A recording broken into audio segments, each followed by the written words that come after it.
When it comes to what are the best sources of B2B website traffic, the real answer is that all sources of traffic are potentially valuable, and which one is the best for you in your specific situation depends on a lot of things. What you're selling, who you're selling it to, what their buyer journey looks like.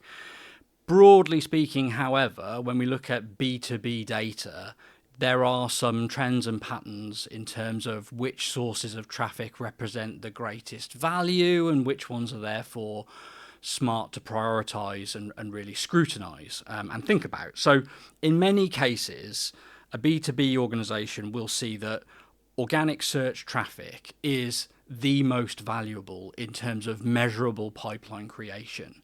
The visitors that arrive to your site, usually anonymously, having avoided clicking things or converting on things that make them knowable to you, the buyers that arrive on your site via organic search will typically convert into opportunities in your pipeline and closed won revenue at the highest rate. Therefore, it's usually sensible to analyze organic search traffic and see what you can do to optimize and get more of it.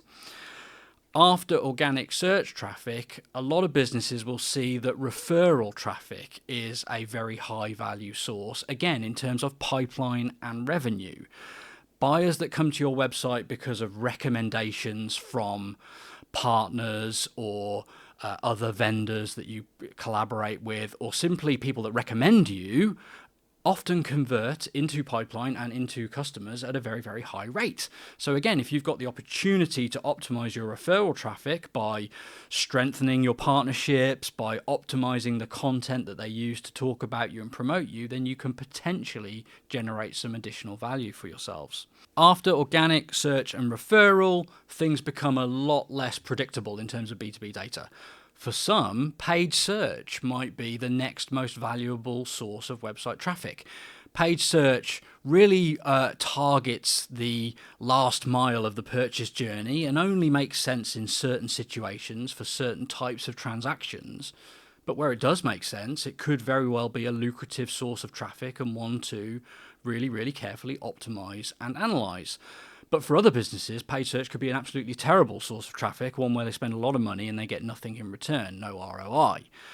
In those cases, you're more likely to see paid social and organic social play an important role, although maybe not a directly measurable one in the way that most marketers would like and wish to be able to analyze it.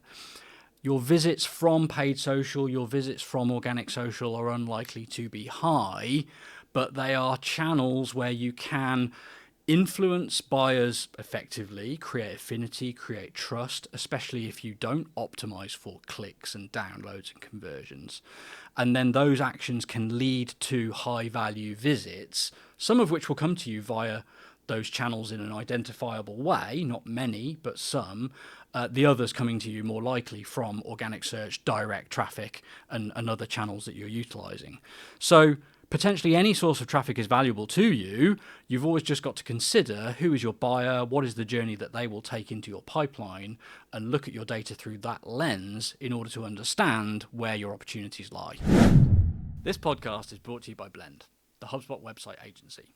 Your website is your most valuable marketing asset, and so it's crucial that you get it right. We're the specialist HubSpot website agency helping businesses create effective, scalable websites that drive real results. See examples of our work and the impact we've delivered for businesses just like yours at blendb2b.com. Direct traffic, of course, is a huge component of most businesses' traffic overall, most of their analytical data, and to some degree their pipeline and revenue results.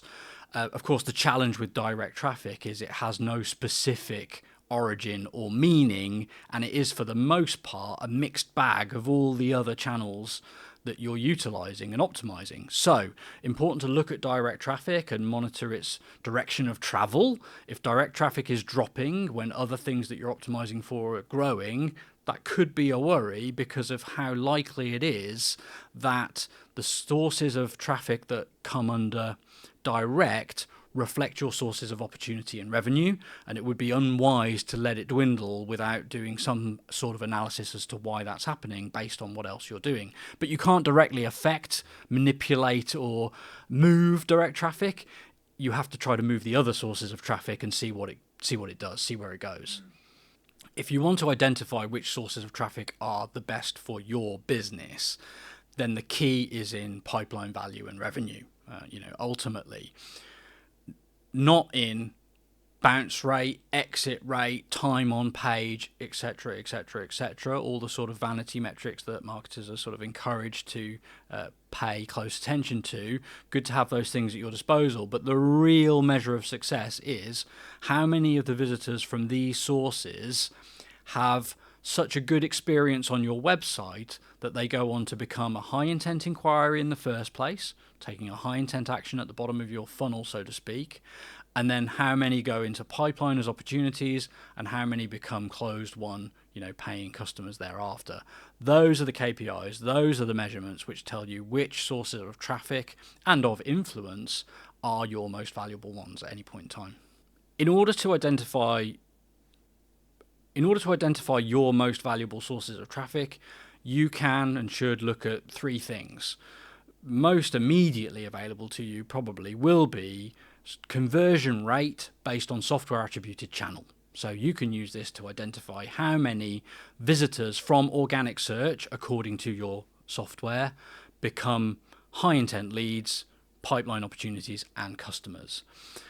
Software attribution has its flaws, however, as we all know, so it's a good idea to supplement that information with both, in my opinion, self-reported attribution, which can tell you where buyers really came across you for the first time and in the first place, and what really drove them to come to your website to learn more, but also split funnel analysis so that you really understand what's happening before people become opportunities in your pipeline, how they're arriving at your website, what their self-reported attribution says about them, and what the conversion rate into closed won revenue is. Those three sources of data together, plus everything else you've probably got at your disposal, can tell you an awful lot about what are your most valuable sources of traffic.